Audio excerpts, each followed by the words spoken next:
The city had forgotten Calvin Briggs, and that was exactly how he wanted it. For 18 months he'd perfected his invisibility, just another homeless veteran beneath the notice of anyone who mattered. Officer Hanley never questioned why this particular vagrant watched the streets with military precision, never wondered about the calculation behind those quiet eyes. When Hanley's nightstick jabbed Calvin's ribs, the officer saw only submission, never recognizing the controlled patience of a special forces operative. But when billionaire William Strong's face appeared on downtown billboards, something shifted in Calvin's carefully maintained facade. The man who had testified against him, who had buried the truth beneath classified files, had returned as Strong's security team swept the streets clean of undesirables. They overlooked the most dangerous man in the city, a ghost methodically planning the fall of an empire built on betrayal. Just before we get back to it, I'd love to know where you're watching from today, and if you're enjoying these stories, make sure you're subscribed, because tomorrow's special episode is one you definitely don't want to miss. The morning chill seeped through Calvin Briggs' layers of worn clothing. He sat cross-legged under the overpass, his weathered hands breaking apart a stale bagel for the pigeons that had become his daily companions. The birds pecked eagerly at the crumbs, unafraid of the quiet man with the salt and pepper beard. Calvin's eyes, sharp and observant despite the exhaustion that rimmed them, tracked the movement of each bird. His gaze occasionally drifted to the scar on his wrist, a jagged reminder visible beneath his frayed jacket sleeve. The military patches on his old backpack were faded, but still recognizable to anyone who knew what to look for. A police siren wailed in the distance, and Calvin's body tensed imperceptibly. The pigeons scattered in a flurry of wings as he carefully packed up his few belongings and slung the backpack over his shoulder. Time to move. The morning bustle of downtown was picking up as Calvin made his way toward Franklin Street. Business people rushed past, clutching coffee cups and avoiding eye contact with the disheveled man who walked with surprising grace despite his worn-down boots. "Hey, you! Didn't I tell you to stay off this block?" The harsh voice cut through the ambient noise of the street. Officer Rick Hanley was stepping out of his patrol car, his hand resting casually on his holster. Tall with close-cropped blonde hair and a perpetual sneer, Hanley had made it his personal mission to clean up the downtown area.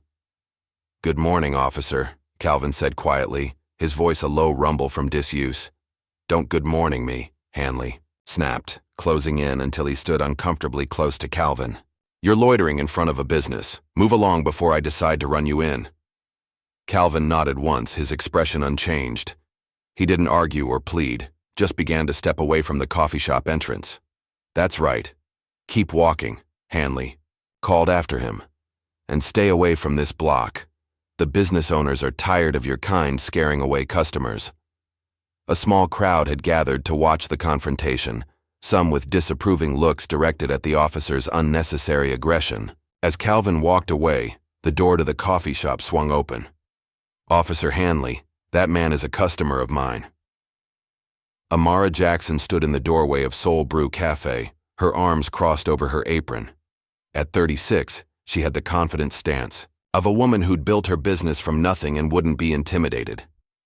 "He can't afford to be a customer, Amara," Hanley said with a smirk. "That's Ms. Jackson to you," she replied coolly. "And I decide who my customers are." She turned to Calvin, who had paused a few yards away. "Your usual is ready, Mr. Briggs." Calvin's eyes met hers briefly, a flash of gratitude crossing his stoic features. He approached the cafe, keeping a respectful distance from the officer. Hanley scoffed but backed off, muttering something about bleeding hearts as he returned to his patrol car. Inside the warm cafe, Calvin stood awkwardly by the counter. Amara handed him a large black coffee in a proper ceramic mug, never a to-go cup. "Have a seat," she said, nodding toward a corner table. "Breakfast sandwich coming up." Calvin nodded his thanks and moved to the corner table with his back to the wall, a position that gave him a clear view of both the entrance and the back door. From behind the counter, Amara watched him with curious eyes. Every morning for the past 3 months, he'd appeared at her cafe, always quiet, always respectful, always paying with carefully counted coins from a small tin in his pocket. She'd begun adding extra food on the house after noticing how thin he was beneath the layers. There was something about his eyes. They didn't match the rest of him. They were alert, intelligent, constantly scanning. Military, she guessed. She recognized the look from her uncle who'd come back from Desert Storm a different man. The bell above the door jingled as a teenager burst in, backpack slung over one shoulder. "Mom, I'm gonna be late. Did you make my—" "Lunch is in the fridge. In the back, Malik," Amara interrupted, tilting her head toward Calvin with a subtle gesture not to make a scene. Malik Jackson, 16 and gangly with the recent growth spurt that had left him towering over his mother, followed her gaze to the corner table. His eyes widened slightly at the sight of Calvin. "That him?" he whispered, grabbing an apple from the fruit bowl on the counter. Amara nodded slightly, placing a plate with an egg sandwich in front of Calvin. "Enjoy, Mr. Briggs." Calvin looked up, his eyes meeting Malik's curious stare for a brief moment, before the boy looked away, suddenly fascinated by his shoelaces. "Thank you," Calvin said softly to Amara. Outside the cafe windows, a flock of pigeons took flight suddenly, circling against the blue sky before disappearing over the rooftops. Calvin's gaze followed them, and for an instant, his mind was elsewhere. The rhythmic thump of helicopter blades, sand stinging his eyes, a child's scream piercing the air as gunfire erupted around them. His team scattered, taking cover. William's panicked eyes as he froze under fire. "Mr. Briggs?" Calvin snapped back to the present. Amara was looking at him with concern. "You okay there?" He nodded, taking a sip of his coffee to hide the momentary lapse. "Fine, thank you." After finishing his breakfast, Calvin left the cafe, with a polite nod to Amara. Outside, he moved through the city with purpose, his eyes constantly observing. On Cooper Street, he noticed two men exchanging small packages, their body language screaming, "Drug deal." 3 blocks later, he spotted a young girl crying in an alleyway, her backpack clutched tightly to her chest. Calvin paused, watching as an older woman, likely her grandmother, hurried toward her with relief written across her face. Problem solved. He moved on. Throughout the day, he jotted observations in a small, battered notebook he kept in his inner pocket. Times, locations, faces, patterns. To a casual observer, he might have appeared to be mentally ill, muttering to himself as he wrote. In reality, he was cataloging the city's rhythms with military precision. As evening approached, Calvin headed toward the riverfront. A voice called out behind him. "Hey, didn't I tell you to stay off my beat?" Officer Hanley again, this time with a younger officer beside him. Officer Rosa Morales hung back slightly, her expression neutral as she observed the interaction. "I'm just passing through," Calvin said quietly. "Empty your pockets," Hanley demanded. "Probably carrying drugs or stolen goods." "Rick," Morales interjected, "he's not doing anything illegal." "He matches the description of a theft suspect," Hanley replied smoothly. "Just doing my job." Calvin slowly placed his backpack on the ground and began emptying his pockets. The small notebook, a few dollars in change, a worn wallet with a faded military ID. Morales caught sight of the ID before Calvin tucked it away again. Her eyes narrowed slightly. "See?" "Nothing," Calvin said quietly. "What about the bag?" Hanley demanded. "You need probable cause for that, Rick," Morales said firmly. Hanley glared at his partner but backed down. "Stay out of trouble," he warned Calvin before walking away. Morales lingered for a moment. "Sorry about that," she said quietly. "He can be overzealous." Calvin merely nodded, watching as she followed her partner back to their patrol car. As darkness fell, Calvin made his way to the River Street shelter. The fluorescent lights buzzed overhead as he entered the crowded space. Dr. Henry Kwan, the shelter's director, was trying to calm a man who was becoming increasingly agitated. "They're watching me.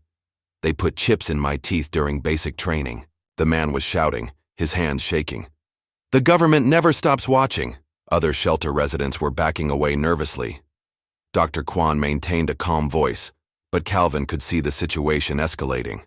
Without drawing attention to himself, Calvin moved closer and sat down at a nearby table. He began humming quietly, a military cadence that caught the agitated vet's attention. "You know it," the man said, turning to Calvin. "You were there. You know what they did to us." Calvin nodded. "I know, brother. 1st Marine Division?" The man's eyes widened. "How did you know?" "The tattoo," Calvin said, nodding to the faded ink on the man's forearm. "I served with some good Marines. Best of the best. The distraction worked." The man sat down across from Calvin, his agitation fading as they spoke in low voices about shared experiences. Calvin carefully steering the conversation away from conspiracy theories and toward common ground. Dr. Kwan watched the interaction with interest. Later, as residents settled in for the night, he approached Calvin. "That was impressive," Kwan said. "You have experience with PTSD cases?" Calvin shrugged. "Just experience. You know, we could use someone with your skills here," Kwan continued. "I could offer you a small stipend, maybe help with housing." "I'm fine where I am," Calvin interrupted. "But thank you." Kwan studied him for a moment. "The offer stands. You've been a stabilizing presence here." Calvin nodded but said nothing. More unknown to both men, Malik Jackson was watching from across the street. He'd followed Calvin after school, curious about the mysterious man his mother seemed to respect. He trailed Calvin at a distance as the older man left the shelter and headed toward the east side of town. As Calvin passed a dark alley, a commotion erupted, a woman's startled cry followed by a man's threatening voice. "Give me the purse, lady, and you won't get hurt." Malik froze, pulling out his phone to call 911.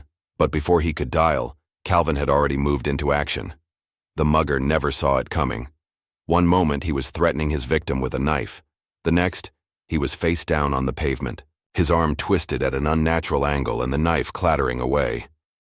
Calvin moved with such fluid efficiency that it almost looked choreographed. "Run," Calvin told the woman quietly.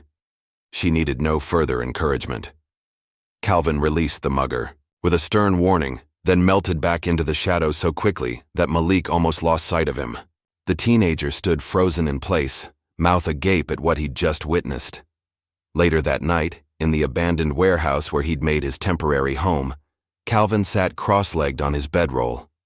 The space was sparse but meticulously organized, a military habit that had never left him. From a hidden compartment in his backpack, he removed a small, encrypted device. The screen glowed in the darkness as he entered a complex series of codes. A file appeared on the screen.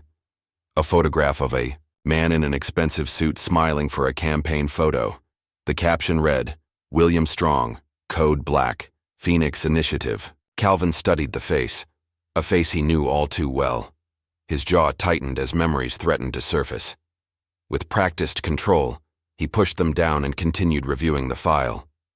When he finished, he powered down the device and concealed it again. Then he removed a small box from his pack and stepped outside into the cool night air. The city park was deserted at this hour. Calvin approached a specific bench, the third one from the east entrance, and knelt beside it. With a small trowel, he dug a shallow hole and placed the box inside. Inside the box was a military medallion, Special Forces, with a name engraved on the back that wasn't William Strong's. "You're not forgotten," Calvin whispered as he covered the box with dirt and patted it smooth. "I'm still here, and so is he." The chopper blades sliced through the cobble night, the noise nearly deafening as Calvin Briggs led his four-man team across the rooftop. Dust swirled around them, reducing visibility to mere feet. 30 seconds, he shouted into his comm. The mission was straightforward.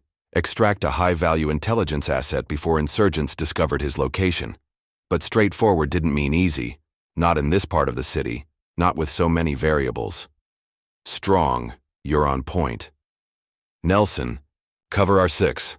William Strong nodded, his face young beneath the tactical gear, too young for the shadows in his eyes. The newest member of the team had excellent training scores but had never been tested in the field. As they breached the target building, everything went sideways.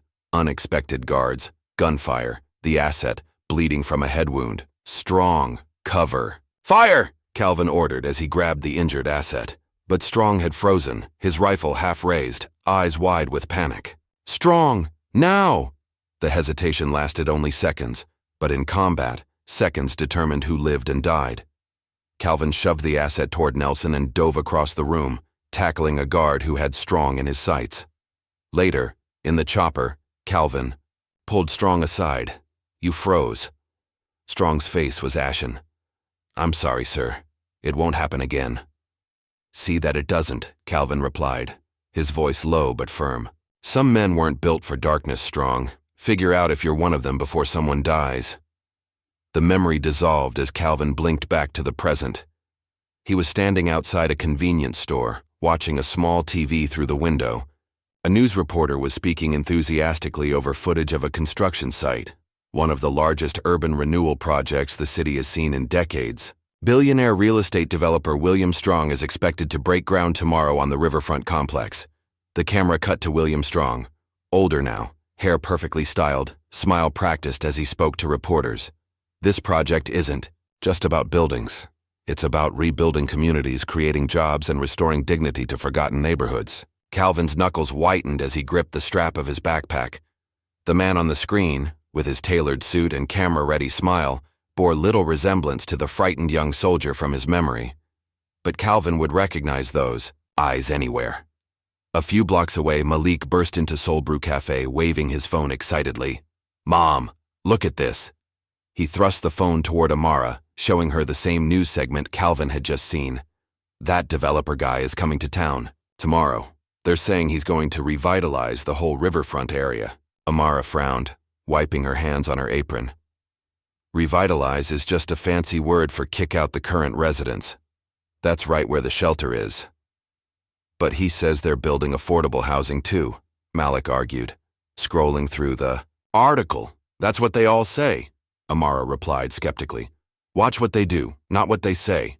Later that night, Calvin sat alone in his makeshift shelter, a small battery-powered lantern illuminating the page of his notebook as he wrote, "He wasn't supposed to be alive." The words stared back at him, accusatory.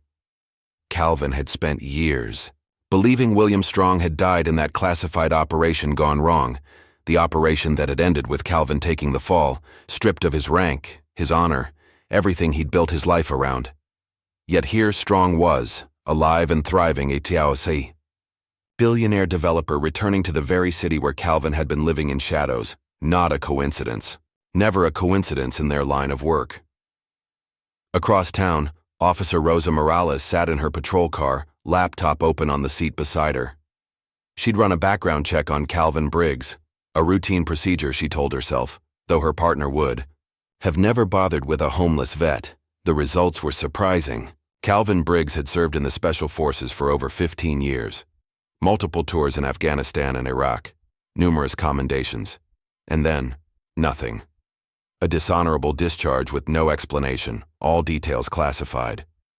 Morales frowned, tapping, her fingers on the steering wheel. Something didn't add up.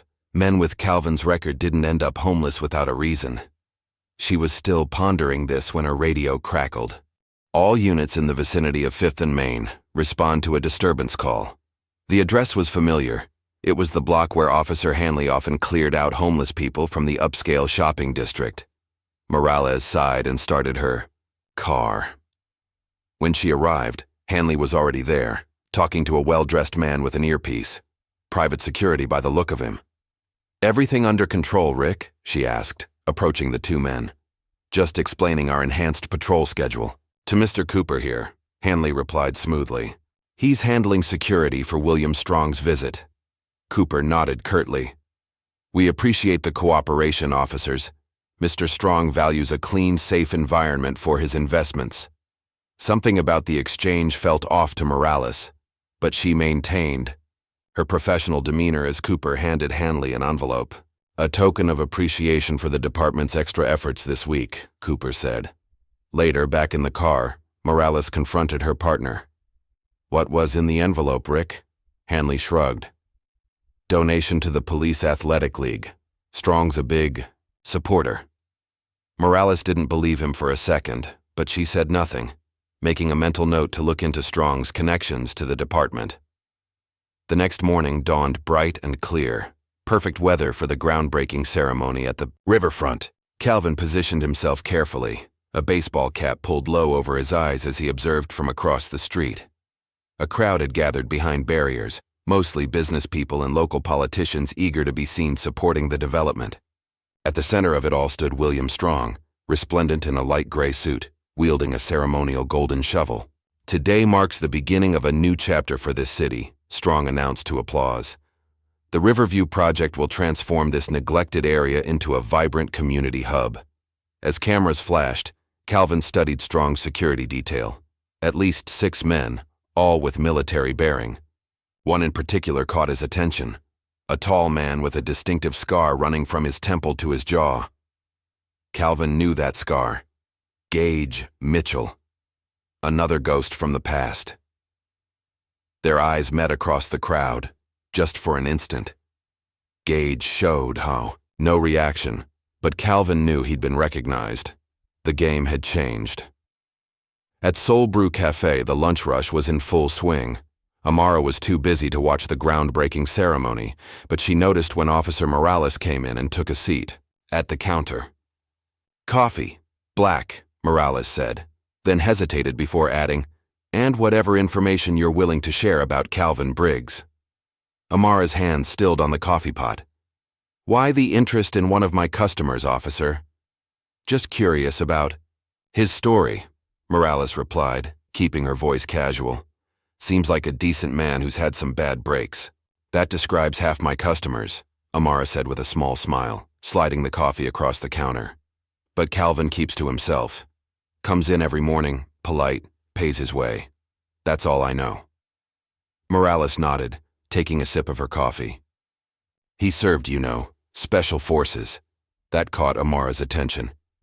"I figured military of some kind. The way he carries himself." "Did you know he got a dishonorable discharge?" "Details classified." Amara's eyes narrowed slightly. "You running?" "Background checks on homeless vets now, officer." Morales had the grace to look slightly embarrassed. "Just doing my job." "Mm-hmm," Amara replied skeptically. "Well, whatever his past, he's caused no trouble here, which is more than I can say for some of your colleagues." The pointed reference to Hanley wasn't lost on Morales. As night fell, Calvin made his way carefully through the city, staying in shadows, avoiding the increased police presence downtown. He needed to get closer to Strong, understand what the man was really doing back in this city. The new development site was surrounded by temporary fencing, but security was focused on the main entrance. Calvin found a blind spot near the river's edge and slipped inside. Construction had barely begun, just preliminary excavation for the foundation. Calvin moved silently between earth-moving equipment, making his way toward a temporary structure that served as the project office.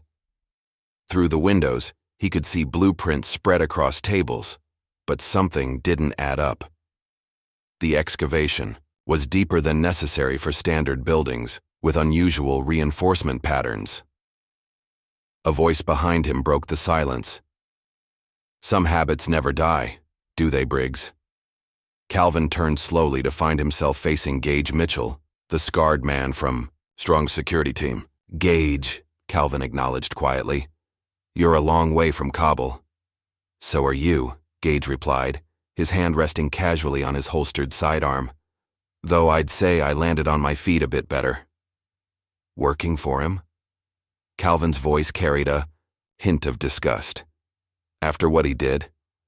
"We all make compromises to survive," Gage said with a shrug. "Strong pays well and he doesn't ask questions about the past." "Because he already knows the answers," Calvin replied. Gage took a step closer. "What are you doing here, Briggs? After all these years, why surface now?" "I could ask Strong the same question, this city of all places." Gage's eyes narrowed. "You're not the only ghost he left behind, Briggs. Stay buried. It's safer for everyone." Before Calvin could respond, the sound of approaching vehicles cut through the night.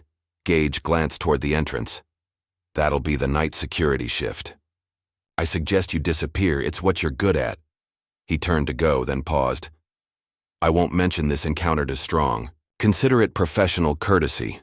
But if I see you again, all bets are off."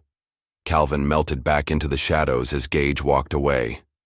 The encounter had confirmed his suspicions. Strong wasn't here by coincidence, and whatever he was building went far beyond luxury apartments. The game was on. The prison cell was barely 8 feet square, with a narrow cot bolted to the wall and a stainless steel toilet in the corner. Calvin sat motionless on the edge of the cot, his military uniform stripped of insignia, his face a mask of controlled emotion as the verdict was read. Dishonorable discharge, effective immediately. The words echoed in the empty room as the memory played out. 6 months in military prison for dereliction of duty resulting in casualties. The real story, the truth about Operation Sandglass, had been buried beneath layers of classified reports and carefully constructed lies. William Strong had walked free. Not just free, he'd been commended for his brave actions under fire, while Calvin took the fall. Strong's testimony had sealed Calvin's fate, a perfect setup to clear Strong's name and bury the truth along with Calvin's career. Calvin blinked, the memory fading as he returned to the present. Dawn was breaking over the city, painting the abandoned warehouse in shades of gold. He rolled up his bedding with military precision, his mind cycling through what he'd learned at the construction site. Something about the excavation wasn't right. The foundations were too deep, the security too tight for a standard development project. Whatever Strong was building, it went beyond luxury apartments and retail space. Across town, William Strong studied a bank of monitors in his penthouse suite. Street camera footage played on several screens, including grainy images of a homeless man moving through the shadows near the construction site. "Is this him?" Strong asked, his voice sharp with tension. The security chief nodded. "Facial recognition is 87% certain. Calvin Briggs." Strong stared at the image, his manicured fingers drumming on the desk. "After all these years, find him, bring him in quietly. And if he resists?" Strong's expression hardened. "Then make sure there's nothing to find." He turned to Officer Hanley, who stood uncomfortably in the corner of the room. "You're supposed to know every vagrant in your sector. How did you miss him?" Hanley shifted his weight nervously. "He's just another homeless vet. Keeps to himself, no trouble. I had no reason to." "I don't pay you to make excuses," Strong interrupted coldly. "I pay you to keep my interests secure. Clean this up. Quietly." After Hanley left, Strong opened a desk drawer and removed an old photograph. 5 soldiers in desert camo, arms around each other's shoulders, grinning at the camera. With deliberate movements, he struck a match and watched as the photo curled and blackened in the flame. Malik Jackson had started taking a different route to school. Instead of heading straight down Turner Avenue, he now detoured through the east side, hoping for a glimpse of the mysterious homeless man who'd disarmed a mugger with such effortless skill. He'd become obsessed with Calvin's story, spending hours online researching special forces and dishonorable discharges. His mother had noticed his distraction. "Whatever you're up to, be careful," Amara had warned that morning. "And don't be late for school again." Malik had nodded absently, already planning his route. But today, his curiosity would lead him into danger. As he cut through an alley near the riverfront development site, a black SUV pulled alongside him. 2 men jumped out, grabbing him before he could react. "Hey, let me go." Malik struggled as they shoved him into the vehicle. "Shut up, kid," one of the men growled. "You've been asking too many questions about the wrong people." The SUV peeled, away from the curb, leaving only Malik's backpack lying in the alley as evidence he'd been there at all. Calvin had spent the morning observing Strong's hotel from across the street, cataloging security patterns and personnel shifts. He was preparing to move to another vantage point when his burner phone vibrated. A text from an unknown number. "They have the cafe boy. Shipping container number 47, East Docks. Clock's ticking." Calvin moved with purpose, his homeless persona momentarily forgotten as he strode toward the waterfront. The East Docks were largely automated now, with minimal human presence, perfect for conducting business away from prying eyes. Container number 47 was at the far end of a long row, partially hidden behind stacks of empty pallets. Calvin approached, cautiously, scanning for sentries or surveillance cameras. 2 guards stood outside the container, looking bored but alert. Calvin circled around, climbing a stack of containers to get a better view. Through a small gap in the container roof, he could see Malik seated inside, hands bound behind him. 3 men surrounded him. Local muscle, not Strong's trained security. One of the men was speaking on a phone. "Just the kid for now. But we can grab the mother too if that's what it takes." Calvin's jaw tightened. Amara and Malik were innocent, caught in the crossfire of a war they didn't even know existed. This had to end now. The first guard never saw the attack coming. Calvin dropped silently from above, his forearm locking around the man's throat in a precise chokehold. The guard was unconscious in seconds. The second guard reached for his weapon but was too slow. Calvin's boot connected with his knee, dropping him to the ground with a muffled cry of pain. A swift strike to the temple silenced him. Calvin took the guard's pistol but immediately ejected the magazine and cleared the chamber. Violence was a tool he knew intimately, but killing was a line he wouldn't cross. Not anymore. Inside the container, the men heard the commotion and drew their weapons. The door burst open, flooding the dim space with sunlight.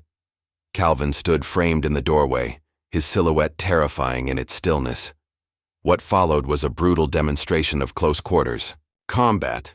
Calvin moved with lethal efficiency, each strike calculated to disable without killing. The first man's wrist snapped as Calvin disarmed him. The second received an elbow to the sternum that left him gasping on the floor. The third man managed to fire a shot that grazed Calvin's shoulder before Calvin closed the distance between them. The man's head hit the container wall with a sickening thud, and he slumped to the ground. Calvin stood amid the fallen men, breathing heavily. Only then did he turn to Malik, whose eyes were wide with a mixture of terror and awe. "You okay, son?" Calvin asked, cutting the zip ties that bound Malik's wrists. Malik nodded, unable to speak. "Violence is easy," Calvin muttered as he checked the boy for injuries. "Control is the war." Later, after ensuring Malik was safely on his way home with strict instructions not to mention what had happened, Calvin retreated to a small storage unit he maintained across town. His shoulder needed attention, and he couldn't risk returning to his usual spots. As he cleaned and bandaged the graze wound, he considered his next move. Strong was escalating, involving civilians. The rules had changed. Across town, Dr. Henry Kwan sat in his modest office at the shelter, surrounded by stacks of printouts. He'd been researching Calvin Briggs since their conversation. Something about the man's demeanor had triggered his professional curiosity. What he'd found disturbed him. Court-martial transcripts, heavily redacted. Testimony from William Strong, describing Calvin's reckless actions that had allegedly led to civilian casualties. But the dates didn't align with other records, and several witness statements appeared to contradict Strong's account. Kwan had spent enough time working with veterans to recognize the signs of a cover-up. Calvin's discharge had been based on falsified testimony. He was almost certain of it. The military had sealed the records to avoid scandal, burying the truth along with Calvin's reputation. His research was interrupted by a knock at his office door. Officer Rosa Morales stood in the doorway, her expression serious. "Dr. Kwan, I'd like to talk to you about one of your shelter residents, Calvin Briggs." As darkness fell over the city, William Strong descended in a private elevator to a secured level beneath his temporary headquarters. The space was clinically white, lined with monitors and high-tech equipment. A team of technicians worked silently at computer stations. "Show me," Strong commanded. A technician brought up a series of blueprints on the main screen, detailed plans for subterranean structures beneath the riverfront development. "Construction is proceeding on schedule," the technician reported. "The Albino primary bunker will be complete within 6 months, with satellite locations operational by year's end." Strong nodded, studying the designs. What appeared to be luxury condos and retail space on the surface concealed a sophisticated network of underground facilities, staging areas for an operation that had nothing to do with urban renewal. And the shipments? The first containers arrive next week through Abbott Shipping. Manifests show construction materials, but the actual contents. The technician pulled up a file showing military-grade weapons and equipment, everything needed to arm a small private force. "Excellent," Strong said. "Ensure the surveillance system is fully operational. I want eyes on every approach." As he Turned to leave, his phone rang. The security chief's voice was tense. "Sir, we have a situation at the docks. The team sent to handle the Jackson boy has been neutralized." Strong's face hardened. "Briggs?" "Most likely. The men are alive, but injured. One has a broken arm, another a severe concussion." "Find him," Strong snapped. "Use every resource we have." After ending the call, Strong stared at his reflection in the polished elevator doors. Calvin Briggs was becoming more than a ghost from the past. He was a very present threat. The first real confrontation came 2 days later. Calvin had relocated to an abandoned church, maintaining surveillance on Strong's operation while avoiding the increased security patrols searching for him. He was returning from reconnaissance when he sensed rather than saw the presence behind him. "Hello, Calvin." Calvin turned slowly to face Gage Mitchell. The scarred man stood with his hands visible, no weapon drawn, a gesture of temporary truce. "I warned you to stay buried," Gage said. "Strong crossed a line," Calvin replied. "He targeted civilians." Gage's expression flickered with something like regret. "That wasn't the plan. The team acted without proper authorization. And you're here to what? Apologize?" "I'm here to warn you," Gage said quietly. "You're not the only ghost he left behind. Stay buried." Calvin studied the man he'd once trusted with his life. "Why are you still with him, Gage?" "After everything." "He did?" "Not everyone had the luxury of principles, Calvin. Some of us just tried to survive." Gage's hand moved to the scar on his face. "You're not the only one who paid a price." "What's he planning? This isn't about real estate." Gage hesitated, conflict evident in his eyes. "You always were too smart for your own good." He glanced over his shoulder, then lowered his voice. "I can't say more, but watch the waterfront. Next Tuesday, midnight." With that cryptic warning, Gage melted back into the shadows, leaving Calvin with more questions than answers. The next morning, Soul Brew Cafe was unusually quiet. The regular breakfast crowd had thinned since news broke of a gang incident near the riverfront. Amara wiped down the counter for the third time, worry etched in her face. Malik had come home shaken 2 days before, claiming he'd taken a wrong turn and gotten lost. But Amara knew her son, knew when he was lying. Something had happened, something that had left him jumping at shadows. The bell above the door jingled, and Amara looked up hopefully. But it wasn't Calvin, who hadn't been seen in days. It was a group of men in work clothes smelling of smoke. "Coffee, black," the leader ordered. "To go." As Amara prepared their order, she overheard fragments of conversation. "Total loss. Nothing left but ashes. Insurance will cover it, but the timing, just when business was picking up." A chill ran down her spine. Fire. She'd heard rumors of several small businesses being burned out recently, all in areas slated for Strong's redevelopment. Her suspicion was confirmed when one of the men approached the counter. "You Amara Jackson, owner of this place?" She nodded cautiously. "You might want to check your fire extinguishers," he said, his tone casual but his eyes hard. "Lot of electrical fires happening lately.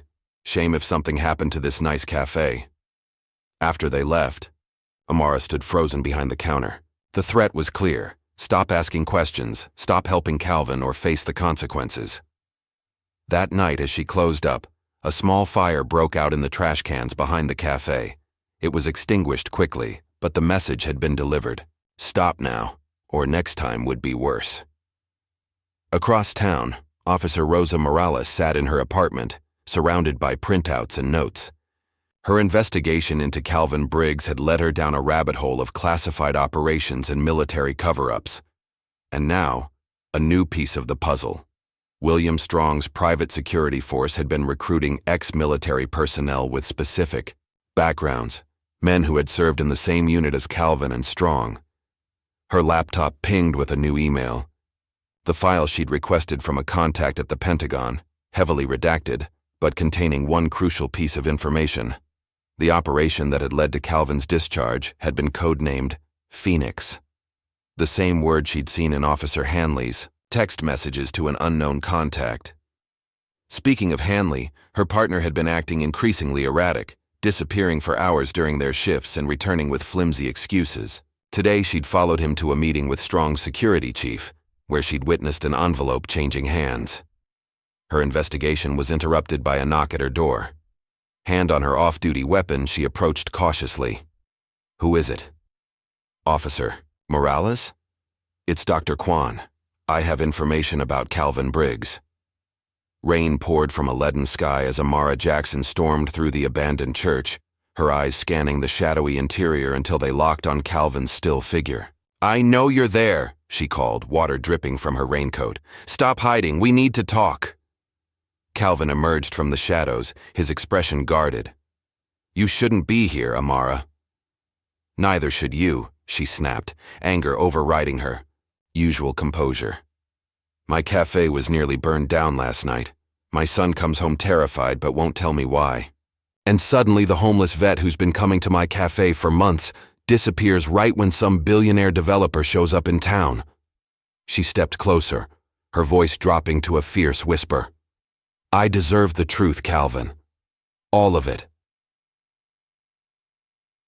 For a long moment, Calvin was silent, weighing his options. Finally, he gestured toward a makeshift living area in what had once been the church vestry. "Sit down," he said quietly. "This is going to take a while." As the rain drummed against the stained glass windows, Calvin revealed the truth. About his time in Special Forces, about Operation Phoenix, about William Strong's betrayal that had left Calvin dishonorably discharged and several good men dead. "Strong was assigned to my unit fresh out of training," Calvin explained. "Brilliant tactician on paper but unproven in the field. Our mission was to extract a high-value target, a scientist working on a classified weapons system. Intelligence said he wanted out, wanted to defect." Calvin's eyes grew distant with memory. "It was a setup. The scientist was bait. We walked into an ambush. 3 of my men died in the initial attack, including my brother James." Amara's hand went to her mouth. "Your brother?" Calvin nodded, his face a mask of controlled grief. "James joined up because of me, followed in my footsteps. I promised our mother I'd bring him home." He continued the story, how Strong had panicked, under fire, how his actions had compromised the mission and led to more casualties. But the aftermath was even worse. Strong had connections, family in high places. To protect their name and the reputation of the program, they needed a scapegoat. I was court-martialed on falsified evidence. Strong testified against me, claimed I'd ignored intelligence that would have prevented the ambush. "And now he's here," Amara said slowly. "In this city." "Not by coincidence," Calvin confirmed. "Strong is using the development project as cover for something else, something connected to the weapons technology we were sent to extract years ago." Amara absorbed this in silence, the pieces falling into place. "And my son? How does Malik fit into this?" "They were sending me a message," Calvin said grimly. "They know I'm watching. They're telling me they can get to anyone close to me." Determination hardened Amara's features. "Then we fight back, together." Across town, Malik sat in his bedroom, the door locked as he hunched over his laptop. The incident at the shipping container had terrified him, but it had also ignited something, a determination to uncover the truth. He'd been researching William Strong for days, digging through news articles and public records. Now he was adding the final touches to a post that would soon go viral. On his screen was Calvin's sketch of Strong, detailed and unmistakable, alongside text explaining the developer's hidden past and allegations of military corruption. Malik's finger hovered over the post button, doubt flickering briefly. Then he remembered Calvin's calm courage as he'd faced down the armed men. With a decisive click, Malik sent the message out into the digital world. "The truth deserves to be free," he whispered to his empty room. Within hours, the post had been shared thousands of times. Local news stations picked up the story. Mysterious allegations against billionaire developer, while social media buzzed with speculation and amateur investigations. In his penthouse, William Strong watched the coverage with tightly controlled fury. "Find the source," he ordered his security team. Shut it down, now. But it was too late. The digital wildfire had spread beyond containment. Street artists began painting murals of Calvin's sketch on buildings throughout the city. Protesters gathered outside Strong's hotel, demanding answers about his military past. The city was waking up, asking questions that Strong had spent years burying. Officer Rosa Morales parked her unmarked car 2 blocks from the abandoned church. Dr. Kwan's information had led her here, supposedly Calvin's current hideout. But she wasn't here to arrest him. She was here with evidence. The flash drive in her pocket contained damning footage. Body camera video from Officer Hanley showing Strong's security team cleaning up the streets by forcing homeless veterans into vans, some never to be seen again. Morales had confronted her partner with the evidence that morning. Hanley had broken down surprisingly quickly, admitting he'd been on Strong's payroll for months. It started small, he'd confessed, his arrogance replaced by fear, just keeping an eye on the development area, moving the homeless along. Then it escalated. They wanted names, information, people disappeared. I wanted out, but they have dirt on me. Here. He'd handed her the flash drive. This is my insurance. Take it to Briggs. Tell him I'm sorry. Now, approaching the church cautiously, Morales called out, Calvin Briggs? I'm Officer Morales. I'm alone, and I'm here to help. Calvin emerged from the shadows, his stance cautious, but not threatening. Behind him stood Amara Jackson. Officer, Calvin acknowledged quietly. What kind of help? Morales held up the flash drive. Evidence. Against Strong and his operation. Your discharge might be reversible too. Dr. Kwan found inconsistencies in the court-martial records. For the first time since she'd encountered him, Morales saw Calvin's stoic expression falter.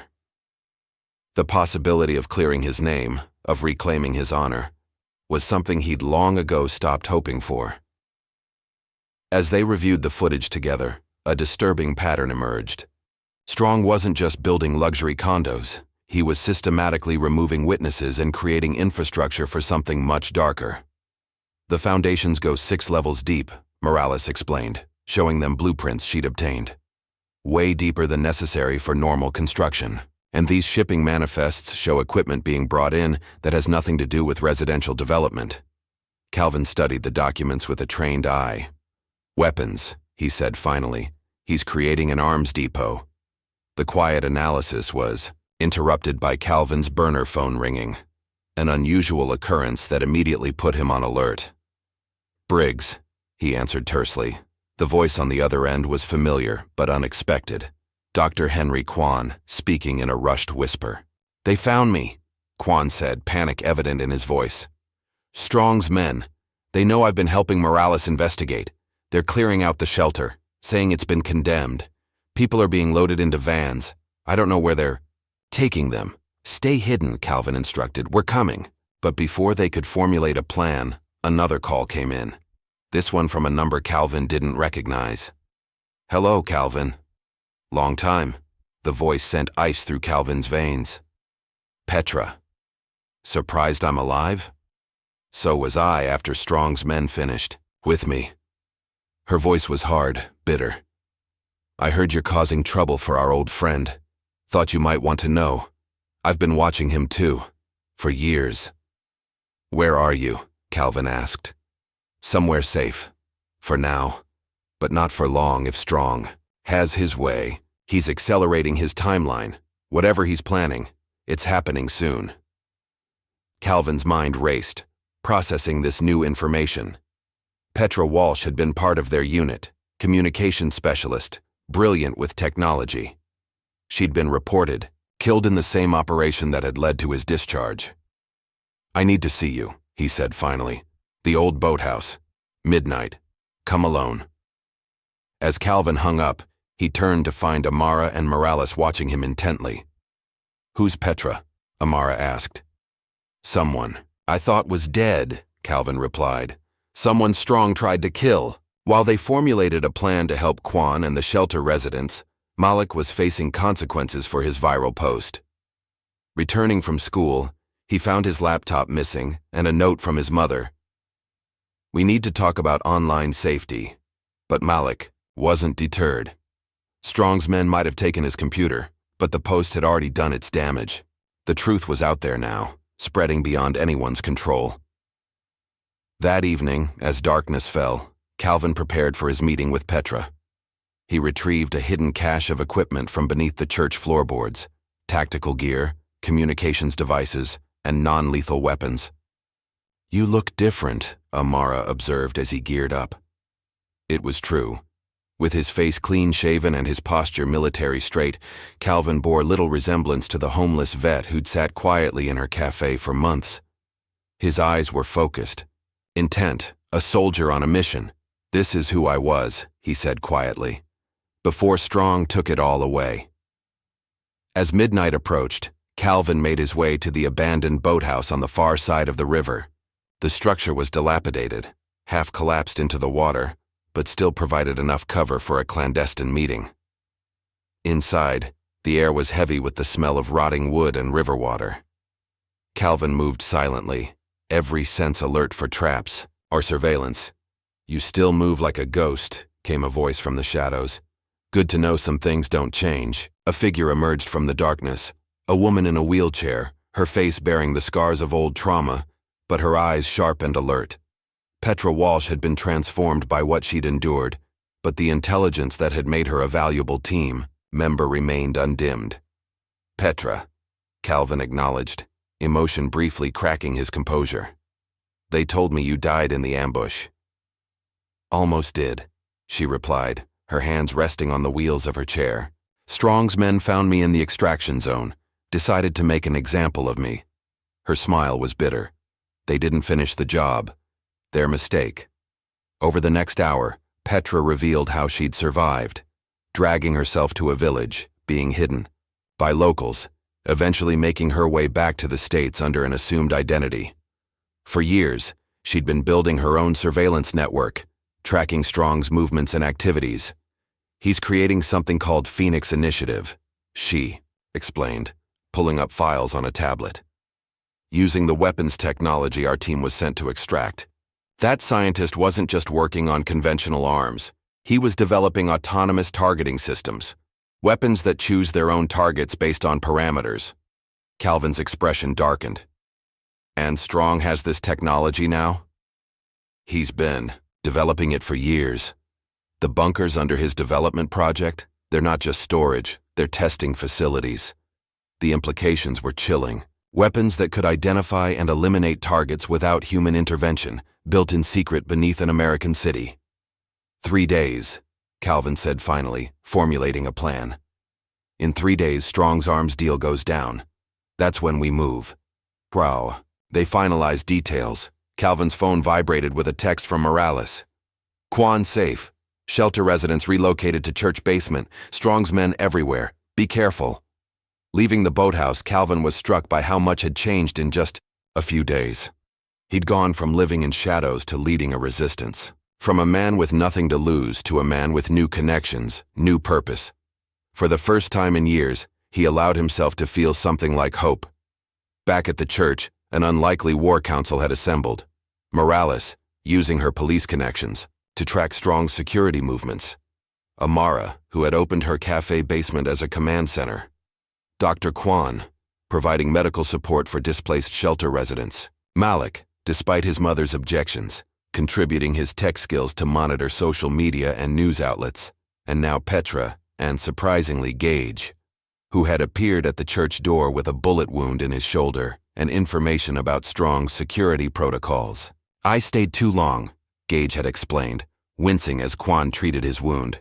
"Thought I could change things from the inside. Strong found out I'd warned you. Barely got out alive."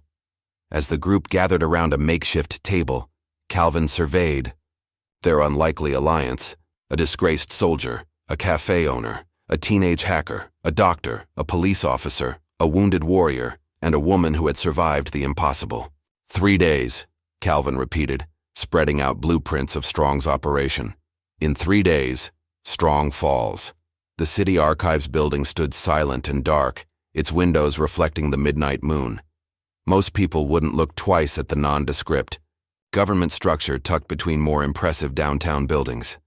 But to Calvin and Petra, it contained invaluable intelligence. Security system is basic, Petra whispered, her fingers flying across the tablet balanced on her wheelchair. One night guard, cameras on a closed circuit. Give me 2 minutes. Calvin nodded, keeping watch from their position in the shadow of a delivery entrance. It still amazed him to see Petra alive, much less working with the same focused intensity he remembered from their military days. Her body might have been broken by Strong's men, but her mind remained a precision instrument. We're in, she announced, the security panel beside the door blinking from red to green. Guard is on the 2nd floor, east corridor. We need the basement records. Calvin moved silently, pushing Petra's wheelchair through the delivery entrance and down a service corridor. The elevator would be too risky, so they found a freight lift used for moving archive boxes between floors. Records before 2015 aren't digitized, Petra explained as they descended. Strong's smart. He knew physical blueprints would be harder to access remotely. The basement archive was a maze of metal shelving filled with boxes and rolled blueprints. The air smelled of dust and old paper. Calvin followed Petra's directions, navigating through the labyrinth until they reached a section marked Urban Development, Riverfront District. There, Petra pointed to a box on a high shelf. Planning applications from when Strong first purchased the riverfront properties. Calvin retrieved the box, setting it on Petra's lap as she quickly sorted through the contents. Most were routine. Documents, permit applications, environmental impact studies, zoning variance requests. But beneath these, Petra found what they were looking for. Original foundation plans, she said, unrolling a large blueprint. Completely different from what they're actually building. Calvin studied the plans, his military training allowing him to quickly identify the discrepancies. These show standard residential foundations, but the excavation I saw goes at least 6 levels deeper. Exactly. And look at this. Petra pulled out another document, a geological survey with handwritten notes in the margin. Special reinforcement required for subterranean levels, designed to withstand significant internal pressure. Bunkers, Calvin concluded. He's building bunkers underneath the entire development. As they continued searching, Petra found more evidence. Shipping manifests disguised as construction material orders, security specifications far beyond what a luxury condo would require, and power requirements that made no sense for residential use. This isn't just an arms depot, Petra said quietly. It's a command center. While they worked, Petra filled in the gaps of her own story, how she'd survived after being left for dead in Afghanistan. Strong's men found me at the extraction point, she explained, her voice clinical despite the horror of the memories. They wanted information about the operation, about what I'd heard on the comms. When I wouldn't talk, they decided to make an example. She gestured to her legs. Spinal damage. Doctors said I'd never walk again. After they were done, they left me to die in a ditch. How did you survive? Calvin asked, his voice tight with controlled anger. Local family found me. The father had medical training. They hid me for months while I recovered, then helped me get to a refugee camp near the Pakistani border. Her eyes met Calvin's. I heard about your court-martial from there. Knew it was a setup, but I was in no position to help. You were presumed dead.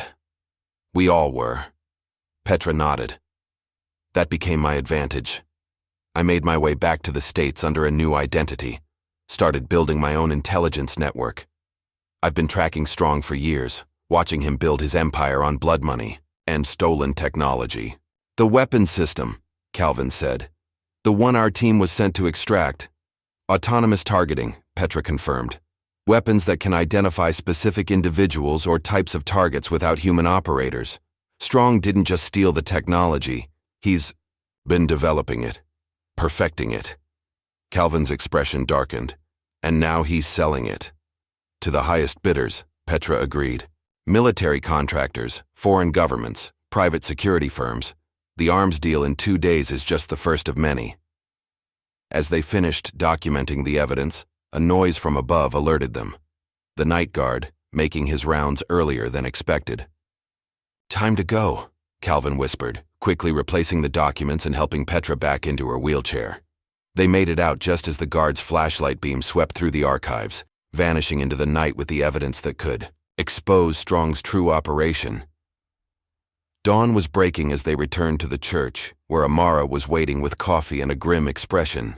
"Trouble?" Calvin asked, immediately alert. "Gage's condition is worse," she replied.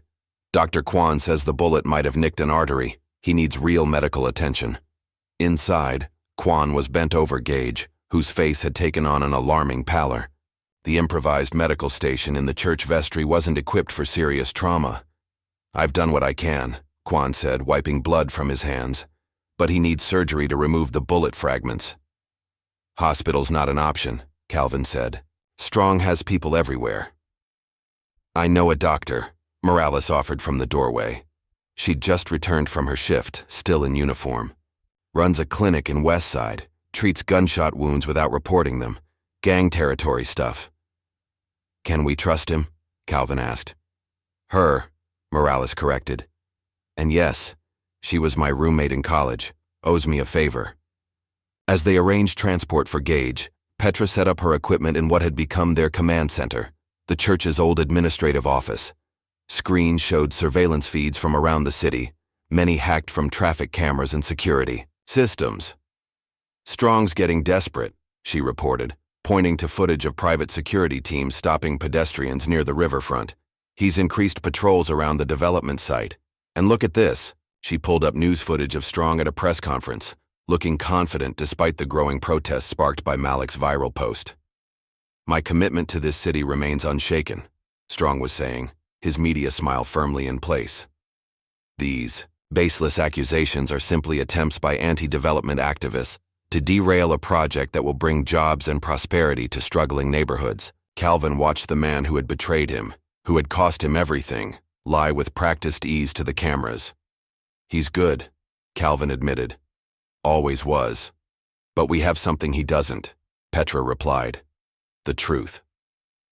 Later that evening, while reviewing the blueprints they'd obtained, Calvin noticed something they'd missed, a detail about the power systems for the subterranean levels. "The main power junction is here," he said, pointing to a section of the plans. "Outside the secure perimeter. If we could access it, we could shut down his entire operation," Petra finished. "Security systems, communications, everything. We'd need a distraction," Calvin mused. "Something to draw attention away from the junction point." They were interrupted by Malik bursting into the room, his face flushed with excitement. "You need to see this," he said, holding up his new tablet, a replacement for the laptop that had been taken. "It's all over social media." The screen showed footage of Strong's security forces roughing up protesters outside the development site. The heavy-handed tactics had backfired spectacularly, with bystanders recording the incidents and sharing them widely. "Public opinion is turning," Malik explained. "People are asking questions about why a real estate developer needs what looks like a private army." This development gave Calvin an idea. "We need to use this momentum. If we can get enough protesters at the main entrance during the arms deal." "A perfect distraction," Petra agreed. As they refined their plan, Morales returned, with news about Gage. "He's stable. My friend removed the bullet fragments and gave him antibiotics. He'll need time to recover, but he'll live." "Did he say anything else?" Calvin asked. "About Strong security or the arms deal?" Morales nodded. "The buyers are arriving. Tomorrow night, international group, mix of private military contractors and foreign government representatives. They'll be posing as potential investors in the development project. This accelerated their timeline. With the deal happening sooner than expected, they needed to move quickly. While Calvin and Petra worked on neutralizing Strong security systems, Amara approached with concern etched on her face. "There's something else you should know," she said quietly. "Something Malik didn't tell you." She held up her phone, showing a direct message Malik had received. "We know who you are. Back off, or your mother's cafe won't be the only thing that burns." Calvin's expression hardened. "When did this come in?" "This morning. He just showed me." Amara's voice was steady despite her fear. "They're targeting him directly now." Calvin placed a hand on her shoulder. We'll protect him. Both of you. I'm not worried about protection, Amara replied, steel in her voice. I'm worried about winning. These people threatened my son, my business. I want them stopped, not just avoided. Her determination was interrupted by a call from Dr. Kwan. The shelter residents they'd relocated were running low on supplies, and Kwan needed to make a supply run. I'll be quick, he assured them. Just medicine and food, then straight back. But hours later, Kwan hadn't returned. Calls to his phone went straight to voicemail. Morales used her police contacts to discover that he'd been picked up in a sweep of vagrants near the shelter, a thinly veiled operation by strong security forces working with corrupt officers. They're taking them to a processing center near the riverfront, Morales reported grimly. Officially for public health screening, but no one's being released. Calvin's jaw tightened. They're eliminating witnesses, anyone who might have seen what's happening at the development site. This changed everything. Their careful planning needed to be accelerated. People were disappearing, and time was running out. As night fell, Calvin prepared for what would now be a two-pronged mission: disrupt the arms deal and rescue Kwan and the detained shelter residents. I need to go in alone, he insisted, as the others protested. Strong security is looking. For a group, one man can move more freely. Not alone, came a voice from the doorway. Gage stood there, pale but determined, his arm in a makeshift sling. I know the security protocols, the entry points. You need me. Calvin studied his former teammate, weighing the risk against the potential advantage. Finally, he nodded. Just like old times. Better than old times, Gage replied with a grim smile. This time we're on the right side. As they geared up for the mission, Petra provided Calvin with one final tool, a kill switch device she'd designed to override strong security systems and lock down the facility during the arms deal. Plant this at the main junction box, she instructed. Once activated, it'll give us complete control of the building systems. We can trap Strong inside his own fortress. Calvin secured the device, then turned to the assembled group, his unlikely army of allies united against a common enemy. Everyone knows their roles, he said. No unnecessary risks. If anything goes wrong, abort and regroup. We only get one shot at this. As the team dispersed to their positions, Calvin took a moment alone, checking his equipment one last time. This mission wasn't just about revenge or clearing his name. It was about stopping a genuine threat to national security. About protecting innocent people from a man who had proven he had no moral boundaries. A quiet voice interrupted his thoughts. I made you something. Malik stood in the doorway, holding a small device. It's a signal booster for Petra's kill switch, he explained. Should increase the range and prevent jamming. Calvin took the device, impressed by the teenager's ingenuity. Good work, soldier. Malik beamed at the acknowledgement, then grew serious. Bring Dr. Kwan back, okay? He helped my mom when we couldn't afford medicine last year. Never charged us a dime. I will, Calvin promised. Now go help your mother. She needs you more than we do right now. As Malik left, Calvin felt the weight of all these new connections, people who were counting on him. It had been a long time since he'd allowed himself to care this much. A long time since he'd had something to lose. The city woke to chaos. Malik's viral post about Strong had evolved into a full-blown media storm, with news helicopters circling, the riverfront development and protesters gathering by the hundreds. Someone had leaked body camera footage showing Strong security forces detaining homeless people, and the outrage was palpable. Spray painted across construction barriers and, building walls throughout downtown, a new message had appeared overnight. Briggs lives. In his penthouse command center, William Strong watched the growing crisis with cold fury.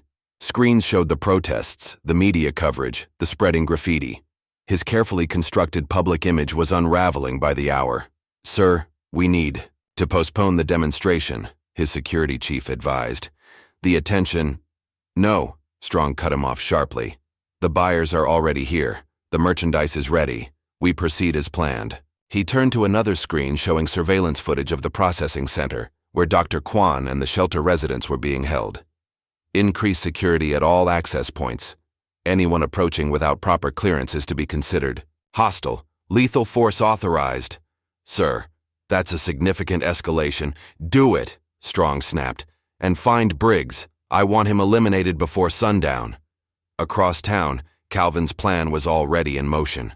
Morales, using her police credentials, had established a perimeter near the processing center, redirecting other officers away from the area with reports of disturbances elsewhere. Amara had mobilized her network of small business owners and community members, swelling the ranks of protesters at the main development entrance. Each group had been given specific instructions: remain peaceful, stay visible, keep security forces occupied. Meanwhile, Petra had set up in a van near the power junction, her array of screens monitoring security feeds across the complex. Malik, despite Calvin's instructions to stay with his mother, had assigned himself as Petra's assistant, his technical skills proving invaluable. Security patterns are shifting, Petra reported through the secure comm link. They're pulling forces from the south perimeter to handle the protesters up front. Good, Calvin replied, his voice low as he and Gage approached the weakened section. Both men wore utility worker uniforms, anonymous enough to avoid immediate suspicion, but official enough to explain their presence near the complex. Remember, the processing center is on sublevel 2, Gage said as they approached a service entrance. Security will be heaviest around the arms demonstration on sublevel 5. Calvin nodded, checking the kill switch device one last time. Everything hinged on reaching the main power junction undetected. The first phase went smoothly. Using access codes Gage had memorized, they entered through a maintenance tunnel that connected to the main complex. The tunnel was dimly lit and smelled of damp concrete, their footsteps echoing despite their attempts at stealth. Checkpoint ahead, Gage warned. 2 guards, camera coverage. Calvin gestured for Gage to hang back. Let me handle this. Moving. With practiced confidence, Calvin approached the checkpoint with a clipboard in hand, calling out before he was fully visible. Maintenance check on junction box C7, he announced. Got a voltage fluctuation alert. The guards looked bored, barely, glancing at his fake ID badge. System didn't notify us of any maintenance. That's because the system's part of what's malfunctioning, Calvin replied with just the right amount of exasperation. You want the lights going out during the big demo today? The senior guard sighed and waved him through. Make it quick. Once. Past the checkpoint, Calvin and Gage moved more cautiously, aware that deeper in the complex, security would be more thorough. Power junction is 1 level down, Gage whispered, pointing to a service ladder. As they descended, Petra's voice came through their earpieces. Update on Kwan's location. They've moved the detainees to a holding area near the loading docks. Looks like they're preparing to transport them off-site. Calvin's jaw tightened. Timeline's accelerated. How long till the demonstration starts? 90 minutes, Petra replied. Buyers are already arriving through the main entrance. We need to split up, Calvin decided. I'll place the kill switch. Gage, get to the loading docks and delay any transport. We need those people still on site when we lock this place down. Gage nodded, understanding the logic but concerned about the increased risk. Be careful with the junction box. It'll be monitored. They separated at the next intersection, Gage heading toward the loading docks while Calvin continued to the power center. The corridors became more industrial as he descended. Exposed pipes overhead, concrete walls, the hum of machinery growing louder. The power junction was housed in a small room filled with electrical panels and monitoring equipment. Calvin scanned for cameras or motion sensors, spotting 2 that would need to be avoided. Outside, the protests had grown to unprecedented levels. News of the detained homeless veterans had struck a chord with the public, bringing hundreds more to join the demonstration. Briggs Lives signs were everywhere, alongside demands for accountability. The city's mayor had been forced to make a public statement, calling for an investigation into strong security forces and their tactics. Police had established a perimeter, but were clearly uncomfortable with the role of protecting Strong's private interests against public outrage. In her command van, Petra monitored the situation through hacked security feeds. Strong's getting desperate, she reported. He's deployed his private military contractors as additional security. They're armed and authorized to use force. On her main screen, she could see William Strong himself, pacing in his command center, barking orders. At subordinates, he looked nothing like the smooth, confident figure from press conferences. His face was flushed with anger, his movements agitated. He's losing control, Petra observed. That makes him dangerous. Inside the power junction room, Calvin worked quickly to install the kill switch device. The system was complex, more advanced than standard building infrastructure would require. Further confirmation that this was no ordinary development project. "Device is in place," he reported, "ready to activate on your signal." "Hold for optimal timing," Petra replied. "We need to wait until the arms demonstration begins and all buyers are present." Meanwhile, Gage had reached the loading docks, where he witnessed Dr. Kwan and approximately 20 shelter residents being prepared for transport. The detainees looked haggard and frightened, guarded by armed security who showed little concern for their welfare. Kwan spotted Gage but gave no sign of recognition, understanding the need for discretion. Instead, he created a distraction by pretending to collapse, drawing the guards' attention while Gage slipped behind a storage container to assess the situation. "Transport vehicles are ready to move," Gage reported quietly. 5 guards, all armed. "Detainees are secured but mobile. I can delay the transport, but I'll need a distraction," Petra thought quickly. "Malik, remember that fire alarm override we discussed?" Beside her, Malik grinned. "On it." His fingers flew across the keyboard, executing the hack they'd prepared as a contingency. Throughout the complex, fire alarms began blaring, triggering automatic protocol responses and causing momentary confusion among security personnel. In the chaos, Gage made his move. Using a maintenance tool he'd picked up along the way, he disabled 2 of the transport vehicles, ensuring the detainees couldn't be moved off-site immediately. The fire alarm distraction had an unexpected benefit. It triggered emergency protocols that temporarily opened certain security partitions, giving Calvin clearer access to additional systems. "I've got eyes on the demonstration level," he reported, watching through a security feed as buyers were ushered into a large subterranean room. Strong's showing them the targeting system in action. The feed showed a sophisticated weapons array, sleek, modular units that could be mounted on various platforms. Strong was demonstrating their capability using holographic targets, highlighting the autonomous targeting feature that made the system so dangerous. "Buyers look impressed," Calvin noted grimly. "Time to shut this down." "Not yet," Petra cautioned. "We need Strong to incriminate himself fully. The kill switch will cut all power, including the recording devices we're using to gather evidence." On the loading docks, the situation was deteriorating. Security forces had discovered Gage's sabotage of the vehicles and were conducting a sweep. He ducked behind crates, narrowly avoiding detection. "Running out of options here," he whispered urgently. "Need that kill switch activated soon." In the demonstration room, Strong had moved to the financial portion of his presentation. Initial deployment packages begin at $50 million, with ongoing support contracts priced separately. As you can see, the ability to identify and neutralize targets with this level of precision justifies the investment. One of the buyers raised a question. "And domestic applications? How does this bypass existing restrictions?" Strong's answer was coldly pragmatic. "The system is classified as decision support technology, not autonomous weaponry, a legal distinction that provides necessary flexibility." "We've got him," Petra announced. "That admission of intentionally circumventing weapons regulations is exactly what we needed. Activate the kill switch now." Calvin pressed the activation sequence. For a moment, nothing happened. Then, throughout the complex, lights flickered and died, replaced by dim emergency lighting. Security doors slammed shut automatically, sealing off sections of the facility. In the demonstration room, panic erupted as buyers found themselves locked in with their host. Strong's face contorted with rage as he realized what was happening. "Find Briggs," he shouted to his security team. "He's here. Find him now."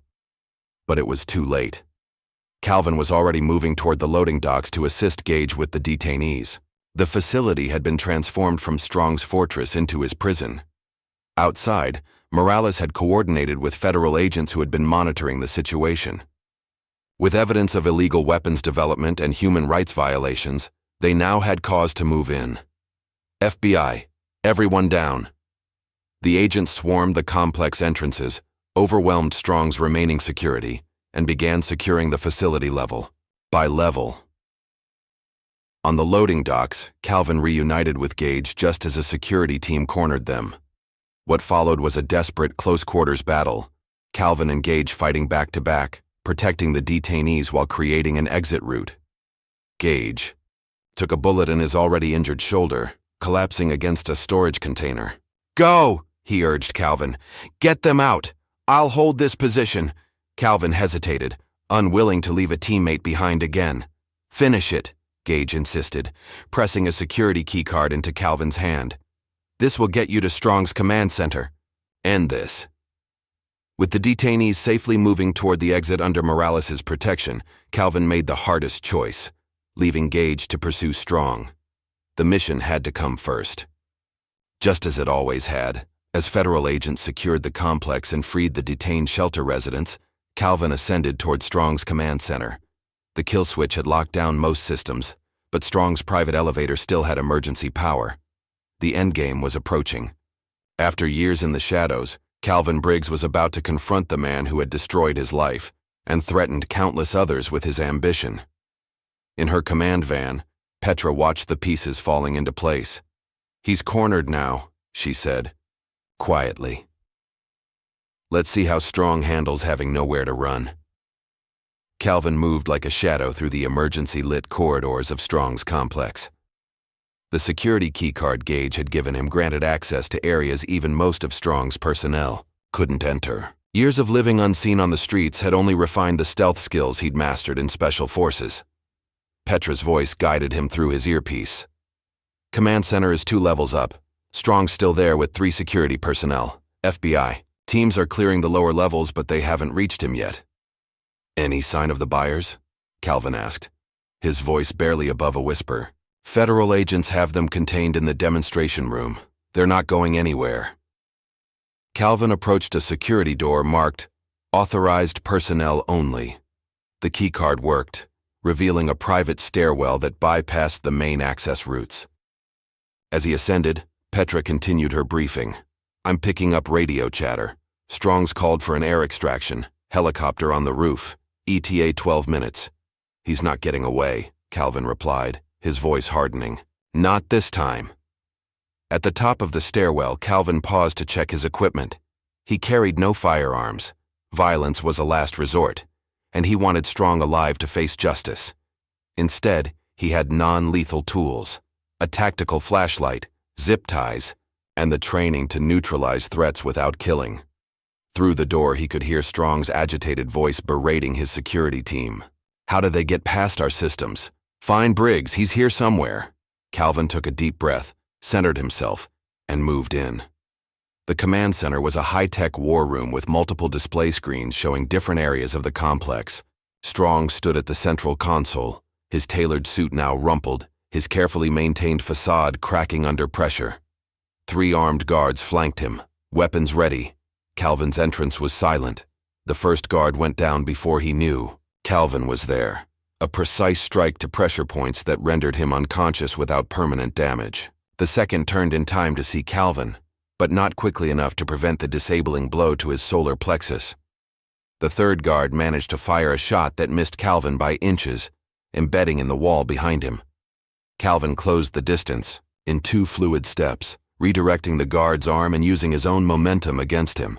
The guard hit the floor hard, his weapon clattering away. Throughout the brief altercation, William Strong stood frozen, his eyes widening as Calvin disabled his security team with military precision. "Hello, William," Calvin said quietly, straightening up as the last guard fell unconscious. "It's been a long time." Strong's shock gave way to a desperate attempt at control. "Briggs, I should have made sure you were dead years ago." "Like you did with Petra?" Calvin took a step closer. "Or like the homeless veterans your men have been disappearing?" "Please," Strong scoffed, edging toward a desk where Calvin suspected a weapon was hidden. "Those people were nothing. Collateral damage in service of something greater." "That's always been your problem, William. You think some lives matter less than others." Strong's hand inched toward the desk drawer. And your problem has always been a failure to see the bigger picture.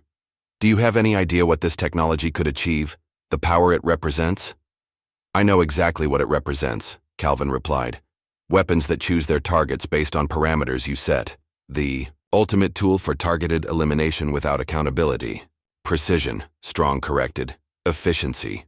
This city was just a prototype. The rest of the country will follow. Calvin noticed a small red light blinking on one of the consoles. The command center's conversations were being recorded and broadcast to Petra's systems.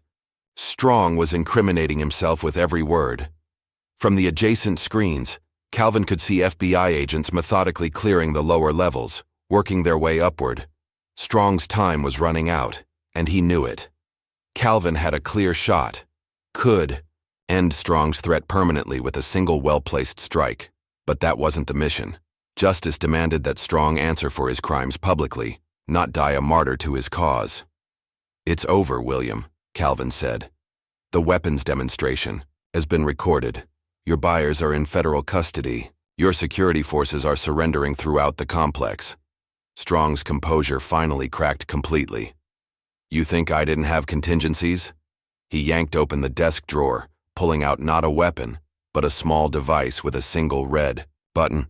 The entire substructure is wired with explosives. One press and it all goes away. Evidence, witnesses, everything. Calvin tensed, preparing to lunge for the device, when a new voice entered the conversation through the room's speakers. Trying to access detonation protocols, Mr. Strong? I'm afraid those systems are currently unavailable. Petra's voice was cool and professional, the voice of the communications specialist who had once coordinated their missions with unflappable precision. Strong's face contorted with rage. Who is that? How are you in my systems? You should have made sure I was dead too, Petra replied. A mistake I'm thankful for. While Strong was distracted by Petra's voice, Calvin moved. In one fluid motion, he crossed the room and disarmed Strong, twisting the detonator from his grasp and restraining him with practiced efficiency. You were just another expendable, Strong spat as Calvin secured his hands behind his back. A tool to be used and discarded. Maybe, Calvin acknowledged, but dead men don't testify, and I'm very much alive. At that moment, the command center doors burst open as FBI agents flooded in, weapons raised. Federal agents, hands where we can see them. Calvin stepped back, hands raised, as the agent secured Strong and the area. From an adjacent door, Officer Morales appeared with her badge visible. He's with us, she explained to the lead agent, indicating Calvin. This man helped expose the entire operation. As Strong was led away in handcuffs, still shouting threats and promises of retribution, Calvin watched in silence. Years of living in shadows, carrying the weight of false accusations and lost honor, all leading to this moment of vindication. Outside the complex, dawn was breaking over the city. News helicopters circled overhead, capturing footage of Strong being escorted to a waiting federal vehicle. The crowd that had gathered erupted in cheers as he emerged, his empire crumbling around him. From her command van, Petra watched the scene unfold on multiple screens. Beside her, Malik was live-streaming the arrest, ensuring the world witnessed Strong's downfall. He did it, Petra said softly. Calvin actually did it. Across town in a temporary shelter where Dr. Kwan was treating the rescued detainees, Amara watched the same footage on a small television. Relief washed over her face as she spotted Calvin emerging from the building, unharmed. He did it, she whispered, echoing Petra's words. Malik hugged her tightly, his young face alight with triumph. As Calvin walked out of the complex into the spotlight of media attention, crowds began chanting his name. For the first time in years, Calvin Briggs wasn't a ghost or a whispered legend. He stood in the light, his name shouted in solidarity rather than whispered in shadows. A reporter thrust a microphone toward him. Mr. Briggs, how does it feel to be vindicated after all these years? Calvin looked directly into the camera, his voice steady. Today isn't about me. It's about justice for those who couldn't speak for themselves, about holding the powerful accountable for their actions. As federal agents secured the scene and medical personnel treated the injured, Calvin spotted a familiar face in the crowd. Officer Hanley, watching from a distance with a mixture of shame and relief. Their eyes met briefly, an unspoken acknowledgement, passing between them. Hanley would face consequences for his corruption, but his cooperation had helped bring Strong down. The sun climbed higher, illuminating the city Calvin had protected from shadows, a city that now knew his name and his truth. 3 months later, Calvin stood at attention in his freshly pressed uniform, medals gleaming on his chest. The military ceremony was being held in the city's Veterans Memorial Park, with high-ranking officers, government officials, and media in attendance. In light of new evidence and testimony, the JAG officer announced, "The previous ruling has been overturned. Master Sergeant Calvin Briggs, your dishonorable discharge is hereby reversed, your rank restored, with full back pay and benefits." A medal was pinned to Calvin's chest, the Silver Star for valor that had been stripped from him years ago. As he saluted, his face remained composed, but those who knew him could see the emotion in his eyes. This moment represented more than personal vindication. It was the restoration of his honor, the clearing of his family name. In the audience, Amara and Malik watched with pride. Dr. Kwan sat beside them, fully recovered from his ordeal. Even Officer Morales had taken the day off to attend, out of uniform, but standing at respectful attention during the ceremony. After the formal proceedings, Calvin found himself surrounded by well-wishers and reporters. He answered questions briefly, with the same quiet dignity he'd maintained throughout the entire ordeal. When asked what he planned to do next, Calvin's response was simple: "Continue serving. There are still battles worth fighting." Across town in a secure government facility, Petra Walsh testified remotely before a congressional subcommittee. Her wheelchair positioned before a camera, she detailed the Phoenix Initiative and Strong's plans to deploy autonomous targeting systems in urban centers across the country. "The technology itself isn't the only danger," she explained to the somber-faced lawmakers. "It's the precedent of allowing AI systems to make life or death decisions without human oversight, particularly in civilian settings." Her testimony sparked a formal military investigation into the original Phoenix operation, bringing to light corruption that extended beyond Strong himself. Several high-ranking officials who had participated in the cover-up now faced charges of their own. For Petra, this represented a different kind of vindication. The acknowledgement that her warnings had been right all along, that the technology she'd tried to prevent from falling into the wrong hands was indeed as dangerous as she'd claimed. When asked if she felt she could finally find peace, Petra's smile was small but genuine. "Peace comes from knowing you've done what's right, even when it costs you everything. Today, I have that peace." 2 weeks later, the River Street shelter reopened its doors. With funding from national donors who had been moved by Dr. Kwan's courage during the Strong incident, the facility had been renovated and expanded. One wing now housed a specialized mental health center for homeless veterans, named after Gage Mitchell. Gage had survived his injuries but remained in recovery. The man who had stayed too long with Strong out of fear had found redemption in his final acts of courage. Now he worked with Dr. Kwan, using his military experience to help other veterans navigate the complex systems of care and support. At the shelter's reopening ceremony, Dr. Kwan spoke about second chances and the importance of seeing the person behind the circumstances. "Sometimes the man you dismiss as just another homeless veteran might be a hero in disguise," he said, nodding toward Calvin, who stood quietly at the back of the crowd. "Sometimes all anyone needs is for someone to look past appearances and see their true worth." Across town, Officer Hanley sat in a courtroom as his sentence was announced. His cooperation with federal investigators had earned him leniency, but he would still serve time for his role in Strong's operation. As he was led away, his eyes met those of Officer Morales, who had come to witness justice being served. "I'm sorry," he said simply. Morales nodded in acknowledgement but said nothing. Her focus had shifted to her new role, heading a specialized unit within the department dedicated to rooting out corruption and ensuring ethical policing practices. The lessons of the Strong case had rippled through the department, prompting reforms and renewed commitment to serving all citizens equally. regardless of their housing status or social position. William Strong's trial became a media sensation, with daily coverage of the proceedings dominating news cycles. Footage of him being led into court in an orange jumpsuit became symbolic across protest signs and social media. A powerful image of accountability captioned simply, "Power isn't permanent." When the verdict came down, guilty on all counts, with a sentence of life imprisonment, Calvin declined to make a public statement. He had already said everything that needed saying through his actions. On a bright spring morning, Calvin helped raise the final beam of Soul Brew Cafe's new roof. The rebuilding process had been a community effort, with volunteers from throughout the neighborhood pitching in alongside professional contractors. The cafe would reopen larger than before, with a community meeting space in the back and an apartment upstairs where Calvin would live. Amara watched from below, pride evident in her expression. "You know, when you first started coming to my cafe, I never imagined we'd end up here." Calvin smiled, a full, genuine smile that still felt somewhat unfamiliar on his face after years of guarded expressions. Life takes unexpected turns. It does, she agreed. Speaking of which, Malik has some news.